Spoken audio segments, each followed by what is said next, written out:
Hi అండి, మా video ప్రతి ఒక్కళ్ళు చూడవలసిందే, చూడండి. మొన్న పవన్ కళ్యాణ్ గారి వీడియో చేశాం కదా, ఎందుకు తిడుతున్నారు? తిట్టకుండా తిడుతున్నారు. మేము ఏం చేసాము?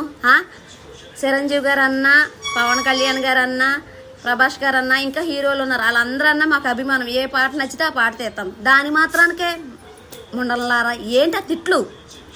చాలా రకాలుగా తిట్టవలసినవి తిట్టేశారు అనుకోండి. కానీ మమ్మల్ని రాజకీయంలోకి మమ్మల్ని లాక్కండి. ఎందుకంటే ఆయన సినిమా ఫీల్డ్గా మాకంటే అభిమానం అని కాబట్టి మేము వీడియో పెట్టాము. ఏ రాజకీయం అయితే మమ్మల్ని లాగొద్దు, మా మనశ్శాంతి కోసం మేము వీడియోలు చేసుకుంటున్నాము. సరేనా? అలా అని మా పార్టీ ఎక్కువ అని మా కామెంట్లోకి వచ్చి మీరు తిట్టుకుని దెబ్బలాడుకుంటున్నారు. వాళ్ళకి తిట్టుకోకండి, అర్థమవుతుందా? అందరూ సమానమే. మాకు రాజకీయంలో అయితే లాక్కండి. మా మొక్కలు చూడండి, మేము ఏమి ఎరగాని పసి పిల్లలు అని ఎప్పుడైనా మేము ఎన్నాళ్ళ నుంచి వీడియోలు చేస్తున్నాం కదా, ఈ రాజకీయం మంచిది ఇది అని ఎప్పుడు అనలేదుగా. మేము అర్థం చేసుకుని చూడండి, అర్థం చేసుకోండి.